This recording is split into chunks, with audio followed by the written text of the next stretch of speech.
ನಮಸ್ಕಾರ ನನ್ನೆಲ್ಲ ಸ್ನೇಹಿತರಿಗೆ. ನೀವಿಲ್ಲಿ ನೋಡಬಹುದು ಆ ಗ್ರೀನ್ ಕಲರ್ ಬೋರ್ಡ್ ಮತ್ತು ಲಾರಿ KNR ಕನ್ಸ್ಟ್ರಕ್ಷನ್ ಕಂಪನಿ. ಇದು NH75 ಅಡ್ಡೊಳೆಯಿಂದ BC ರೋಡ್ನವರೆಗೆ ಆಗ್ತಿರುವಂಥ ಕೆಲಸ. ಆದರೆ ಈಗ ಹಳೆಯ ವಿಡಿಯೋದಲ್ಲಿ ನೋಡಿದ್ರಿ ನೀವು, ನನ್ನ ಹಳೆಯ ವಿಡಿಯೋದಲ್ಲಿ ಅಡ್ಡೊಳೆಯಿಂದ ಪೆರಿಯ ಶಾಂತಿವರೆಗೆ ಕೆಲಸ ನೋಡಿದ್ರಿ. ಅಲ್ಲಿಂದ ಮುಂದಕ್ಕೆ KNR ಕನ್ಸ್ಟ್ರಕ್ಷನ್ ಕಂಪನಿಯ ಕೆಲಸ BC ರೋಡ್ನವರೆಗೆ ಮಾಡ್ತಾ ಇದ್ದಾರೆ. ನೀವು ಬಲಬದಿಯಲ್ಲಿ ನೋಡ್ಬೋದು. ಈಗ ನಾವೀಗ ಹೊಸ ರಸ್ತೆಯಲ್ಲಿ ಹೋಗ್ತಿದ್ದೀವಿ. ಬಲಬದಿಯಲ್ಲಿ ನೋಡ್ಬೋದು, ಧರ್ಮಸ್ಥಳಕ್ಕೆ ಹೋಗುವಂಥವ್ರು ಆ ಬಲಬದಿಯಲ್ಲಿ ಹೋಗಬೇಕು. ಎಡಬದಿಯಲ್ಲಿ ನೇರವಾಗಿ ನಾವು ಸಾಗಿದ್ರೆ ನಾವೀಗ ನೆಲ್ಲೇಡಿ, ಉಪ್ಪಿನಂಗಡಿ, ಮಾಣಿ, ಕಲ್ಲಡ್ಕ ಮತ್ತು ಮೆಲ್ಕಾರ್ ಮಾರ್ಗವಾಗಿ BC ರೋಡನ್ನು ಮುಟ್ತೇವೆ. ಇದು ತುಂಬ ಕೆಲಸಗಳು ಆಗ್ತಿದೆ. ಕಾರಣ ಏನಂತಂದರೆ, ಈಗ ನೆಲ್ಲೇಡಿ ಫ್ಲೈಓವರ್ ಕೆಲಸ ಬಾಕಿಯಾಗಿ ಉಳಿದಿದೆ. ಆದರೆ ಮುಂದಕ್ಕೆ ಇರುವಂಥ ಎಲ್ಲ ಫ್ಲೈಓವರ್ಗಳು ಕೂಡ, ಅಂದರೆ ಉಪ್ಪಿನಂಗಡಿ ಇರ್ಬೋದು. ಉಪ್ಪಿನಂಗಡಿಯಿಂದ ಮುಂದಕ್ಕೆ ನಾವು ಉಪ್ಪಿನಂಗಡಿ ಮುಂಚೆನೇ ಹೇಳ್ಬೇಕಂದ್ರೆ ಒಂದು ಕಡಬ ಮತ್ತು ಸುಬ್ರಹ್ಮಣ್ಯಕ್ಕೆ ಹೋಗುವಂಥ ರಸ್ತೆಗೆ ಒಂದು ಫ್ಲೈಓವರ್ ಬರ್ತದೆ. ಉಪ್ಪಿನಂಗಡಿ ನಗರ ಭಾಗಕ್ಕೆ ಒಂದು ಫ್ಲೈಓವರ್ ಬರ್ತದೆ. ಆನಂತರ ಪುತ್ತೂರು ಭಾಗಕ್ಕೆ ಲೆಫ್ಟ್ ತಿರುಗುವಂಥವರಿಗೆ ಫ್ರೀ ಡೈವರ್ಷನ್ ಇರ್ತದೆ. ಮತ್ತು ಅವರು ಬಂದು ಉಪ್ಪಿನಂಗಡಿ ಭಾಗಕ್ಕೆ ತಲುಪುವಾಗ ಅಲ್ಲೊಂದು ಫ್ಲೈಓವರ್ ಇರ್ತದೆ. ಅದು ಮುಗಿದ ನಂತರ ಮಾಣಿಯಲ್ಲಿ ಒಂದು ಫ್ಲೈಓವರ್ ಆಗ್ತಾ ಇರ್ತದೆ. ಮಾಣಿಯಲ್ಲಿ ಅತಿ ಉದ್ದವಾದಂಥ ಒಂದು ಫ್ಲೈಓವರ್ ಆಗ್ತಿರ್ತದೆ. ಅದಾದ ನಂತರ ಒಂದು ಗಡಿಯಾರದಲ್ಲಿ ಒಂದು ಅಂಡರ್ ಪಾಸ್ ಕೂಡ ಬರ್ತದೆ. ಅದಾದ ನಂತರ ಕಲ್ಲಡ್ಕದ ಫ್ಲೈಓವರ್ 2 ಕಿಲೋಮೀಟರ್ನ ಉದ್ದದ ಫ್ಲೈಓವರ್ ಕೂಡ ಇರ್ತದೆ. ಅದಾದ ನಂತರ ಮೆಲ್ಕಾರ್ ಮತ್ತು ಪಾಣೆಮಂಗಳೂರಿನ ಸೇತುವೆಗಳು ಇರ್ತದೆ.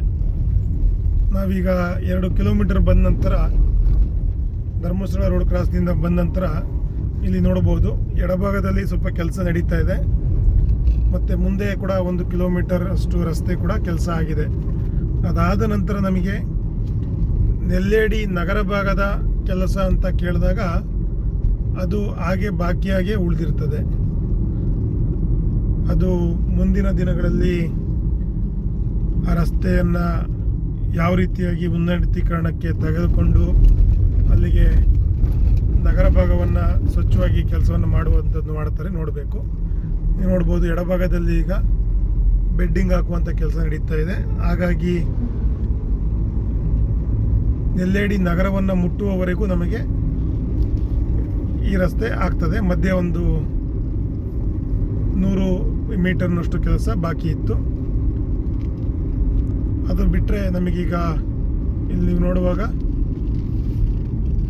ಸರಾಗವಾಗಿ ಹೋಗುವಂಥ ಕೆಲಸ ಆಗ್ತದೆ.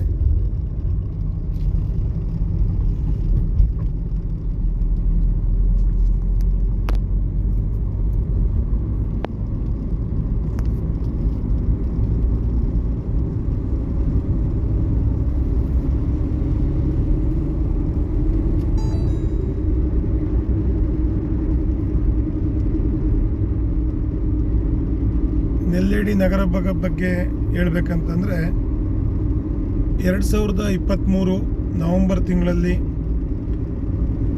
ಅವೈಜ್ಞಾನಿಕ ಕಾಮಗಾರಿ ಅಂತ ಹೇಳಿ ಈ ಏನು ಕೆಲಸವನ್ನು ಮಾಡ್ತಾ ಇರ್ತಾರೆ, ಫ್ಲೈಓವರ್ನ ಕಾಮಗಾರಿನ ಮಾಡ್ತಾ ಇರ್ತಾರೆ, ಆ ಕೆಲಸವನ್ನು ತಡೆ ಹಿಡಿತಾರೆ. ಅದಾದ ನಂತರ 2024ರಲ್ಲಿ ಮತ್ತೆ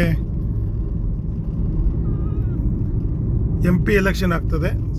ಸಂಸದರು ಚೇಂಜ್ ಆಗ್ತಾರೆ. ಮುಂಚಿನ ಇದ್ದಂಥ ಸಂಸದರು ನಳಿನ್ ಕುಮಾರ್ ಕಟೀಲ್ನಿಂದ ಈಗಿನ ಬ್ರಿಜೇಶ್ ಚೌಟಗೆ ಅವರಿಗೆ ಸಂಸದರಾಗಿ ಚೇಂಜ್ ಆಗ್ತಾರೆ. ನ್ಯಾಷನಲ್ ಹೈವೇ ಅಥಾರಿಟಿ ಆಲ್ರೆಡಿ ನೋಡಿ ಇಷ್ಟೆಲ್ಲ ಕೆಲಸ ಮಾಡಿರೋದ್ರಿಂದ ಅವರು ಮುಂಚೆ ನಮ್ಮಲ್ಲಿ ಏನೆಲ್ಲ ನೆಗೋಷಿಯೇಷನ್ ಆಗಿದೆ ನಾವು ಅಷ್ಟನ್ನು ಮಾಡ್ತೀವಿ ಅಂಥೇಳಿ ಎಷ್ಟು ಕೆಲಸ ಮಾಡಿರ್ತಾರೆ ಅಷ್ಟಕ್ಕೆ ಸ್ಟಾಪ್ ಮಾಡಿ ಇನ್ನು ಉಳಿದಿರುವಂಥ ಬಾಕಿ ಕೆಲಸಗಳನ್ನು ಮಾಡ್ತಾ ಇರ್ತಾರೆ. ನೀವು ನೋಡ್ಬೋದು, ಈಗ ನೆಲ್ಲೇಡಿ ನಗರ ಭಾಗದಲ್ಲಿ ನಾವು ಇದೇ ರೀತಿಯಾದಂಥ ರಸ್ತೆಯಲ್ಲಿ ಕಳೆದ 2 ವರ್ಷಗಳಿಂದ ತಿರುಗ್ತಾ ಇದ್ದೇವೆ.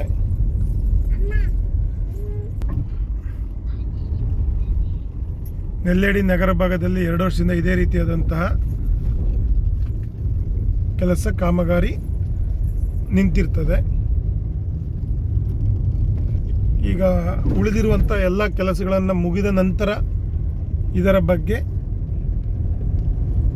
ನ್ಯಾಷನಲ್ ಹೈವೇ ಅಥಾರಿಟಿ ಇರ್ಬೋದು, KNR ಕನ್ಸ್ಟ್ರಕ್ಷನ್ ಕಂಪನಿ ಇರ್ಬೋದು ಮತ್ತು ಈಗಿನ ಸಂಸದರು ಮತ್ತೊಮ್ಮೆ ಅವರಿಗೆ ಏನು ಒಂದು ನೆಗೋಷಿಯೇಷನನ್ನು ಮಾಡುವಂಥದ್ದೇನಿದೆ ಅದನ್ನು ಮಾಡುವ ಮೂಲಕ ಅವರು ಇಲ್ಲಿರುವಂಥ ರಸ್ತೆಯನ್ನು ಮೇಲ್ದರ್ಜೆಗೆ ಏರಿಸಿ ಕೆಲಸವನ್ನು ಮಾಡಿಸಿಕೊಡುವಂಥ ಕೆಲಸವನ್ನು ಮಾಡಬೇಕಾಗಿ ಬರ್ತದೆ. ಸೊ ಹಾಗಾಗಿ ಮುಂದಿನ ದಿನಗಳಲ್ಲಿ ಇದು ಇನ್ನೂ ಎಷ್ಟು ದಿನಗಳು ತಗೊಳ್ತದೆ ಅನ್ನೋದ್ರ ಬಗ್ಗೆ ಕ್ವೆಶ್ಚನ್ ಮಾರ್ಕ್ ಆಗಿ ಉಳಿದಿದೆ. ಯಾಕಂದರೆ ಇನ್ನೂ ಕೂಡ ಕಲ್ಲಡ್ಕ ಫ್ಲೈಓವರ್ ಈಗ ಮೇ ತಿಂಗಳಿನಲ್ಲಿ ಓಪನ್ ಮಾಡಬೇಕಂತ ಹೇಳಿದ್ದಾರೆ. ಜೂನ್ ಮೊದಲ ವಾರದ ಒಳಗೆ ಕಲ್ಲಡ್ಕ ಫ್ಲೈಓವರನ್ನು ಓಪನ್ ಮಾಡಬೇಕು ಅಂತ. ಅದೇ ರೀತಿಯಾಗಿ ಉಪ್ಪಿನಂಗಡಿ ಫ್ಲೈಓವರನ್ನು ಕೂಡ ಕೆಲಸವನ್ನು ವೇಗವಾಗಿ ಮಾಡಿದ್ದಾರೆ ಮತ್ತು ಮಾಣಿ ಫ್ಲೈಓವರ್ ಕೆಲಸವನ್ನು ಕೂಡ ವೇಗವಾಗಿ ಮಾಡ್ತಾ ಇದ್ದಾರೆ. ಸೊ ಇವೆಲ್ಲ ಫ್ಲೈಓವರ್ಗಳು ಕೆಲಸಗಳು ಮುಗಿದ ನಂತರ ಮತ್ತು ಈ ರಸ್ತೆಯ ಎಲ್ಲ ಕೆಲಸಗಳು ಮುಗಿದ ನಂತರ ಮುಂದಿನ ಕೆಲಸ ಅಂದರೆ ಅದು ನೆಲ್ಯಾಡಿಯ ನಗರ ಭಾಗದ ಫ್ಲೈಓವರ್ನ ಕೆಲಸ, ಅದನ್ನು ಮುಂದೆ ಕೈಗೆತ್ಕೊತಾರೆ ಅಂತ ಹೇಳ್ಬೋದು. ನಾವು ಮಂಗಳೂರು ನಗರ ಭಾಗದಲ್ಲಿ ಕರಾವಳಿ ವೃತ್ತ ಏನು ಪಂಪೆಲ್ ಅಂತ ಇದೆ, ಇದೇ ರೀತಿಯಾದಂಥ ತೊಂದರೆಗೆ 10 ವರ್ಷಗಳ ಕಾಲ ಪಂಪೆಲ್ ಫ್ಲೈಓವರನ್ನು ಮಾಡಲಿಕ್ಕೆ ತೆಗೆದುಕೊಂಡಿದ್ದರು. ಕಾರಣ ಏನಂತಂದರೆ ಈಗನೂ ಕೂಡ ಕರ್ನಾಟಕ ಬ್ಯಾಂಕ್ ಹೆಡ್ ಆಫೀಸಿನ ಎದುರುಗಡೆ ಯಾವುದೇ ರೀತಿಯ ಅಂಡರ್ ಪಾಸ್ ಇಲ್ಲ. ಅಲ್ಲಿ ಬಲಭಾಗಕ್ಕೆ ತಾರೆತೋಟ, ಅಡುಮರವಳ್ಳಿ, ಮರವಳ್ಳಿ ಹೋಗುವಂಥ ಜನರಿಗೆ ಒಂದು ರಸ್ತೆ ಇಲ್ಲ ಅಂತ ಹೇಳ್ಬೋದು. ಅದೇ ರೀತಿಯಾಗಿ ಎಡಭಾಗದಲ್ಲೂ ಅದೇ ರೀತಿ ಇತ್ತು. ಬಟ್ ಕೊನೆಗೆ ಒಂದು ಅಂಡರ್ ಪಾಸನ್ನು ಕೊಡುವ ಮೂಲಕ, ಅಂದರೆ ಇಂಡಿಯಾನ ಹಾಸ್ಪಿಟಲ್ನ ಮುಂಭಾಗದಲ್ಲಿ ಮತ್ತು MIO ಹಾಸ್ಪಿಟಲ್ ಮತ್ತು ಇಂಡಿಯನ್ ಹಾಸ್ಪಿಟಲ್ನ ಮುಂಭಾಗದಲ್ಲಿ ನಾರ್ತನ್ ಸ್ಕೈ ಅಂತ ಎನ್ನುವ ಬೃಹತ್ತಾಗಾಧಾರದ 3 ಬಿಲ್ಡಿಂಗ್ಗಳು ಇರುವ ಎಲ್ಲರಿಗೂ ಕೂಡ ಒಂದು ಏನು ಯೂಟರ್ನ್ ಮಾಡಲಿಕ್ಕೆ ಅವರು ಜಪ್ಪಿನ ಮುಗೇರ್ನವರಿಗೆ ಹೋಗಬೇಕಾಗಿತ್ತು ಅಂತ ಇತ್ತು. ಅಲ್ಲಿಗೆ ಒಂದು ಅಂಡರ್ ಪಾಸನ್ನು ರೀನೆಗೋಷಿಯೇಟ್ ಮಾಡಿಕೊಡ್ತಾರೆ. ಆ ಕಾರಣಕ್ಕೆ ಆ ಕೆಲಸ ತುಂಬ ಲೇಟಾಗಿ ಆಗ್ತದೆ. ಅದೇ ರೀತಿಯಾದಂಥ ಒಂದು ಪರಿಸ್ಥಿತಿ ನಾವು ಇವತ್ತು ನೆಲ್ಯಾಡಿ ನಗರ ಭಾಗದಲ್ಲಿ ನೋಡಬಹುದು. ನೆಲ್ಯಾಡಿ ನಗರ ಭಾಗದಲ್ಲಿ ಕೂಡ ಅದೇ ರೀತಿಯಾದಂಥ ಪರಿಸ್ಥಿತಿ ಆಗಿದೆ ಅಂತ ಹೇಳ್ಬೋದು ನಾವು. ನೆಲ್ಯಾಡಿ ನಗರ ಭಾಗವನ್ನು ಬಿಟ್ಟ ನಂತರ ನಾವು ನೀರ್ಕಟ್ಟೆ ಏನು ಟೋಲ್ ಸಂಗ್ರಹ ಕೇಂದ್ರ ಮಾಡ್ತಾ ಇದ್ದಾರೆ, ಅಲ್ಲಿವರೆಗೂ ಕೂಡ ಸರಾಗವಾಗಿ ನಾವು ಸಾಕ್ತೇವೆ. ಅದಾದ ನಂತರ ಮತ್ತೆ ಮುಂದೆ ಇರುವಂಥ ಒಂದು ನದಿಯ ಪಕ್ಕದ ಜಾಗದಲ್ಲಿ, ಅಂದರೆ ಉಪ್ಪಿನಂಗಡಿಗೆ 3-4 ಕಿಲೋಮೀಟರ್ ಇರುವಾಗ ಒಂದು ಭಾಗದ ಕೆಲಸ ಬಾಕಿ ಉಳಿದಿರ್ತದೆ. ಅದೆರಡು ಭಾಗದ ಕೆಲಸ ಆದರೆ ನಾವು ನೆಲ್ಯಾಡಿಯಿಂದ ಉಪ್ಪಿನಂಗಡಿಗೆ ಏನು 15 ಕಿಲೋಮೀಟರ್ ಇದೆ ಸರಾಗವಾಗಿ ಸಾಗ್ಬೋದು. ಉನ್ನತ ಶ್ರೇಣಿಗೆ ಏರಿಸಲಿಕ್ಕೆ ರಸ್ತೆಗಳು ಸ್ವಲ್ಪ ಹೆಲ್ಪ್ ಆಗ್ತವೆ ಅಂತ ಹೇಳ್ಬೋದು.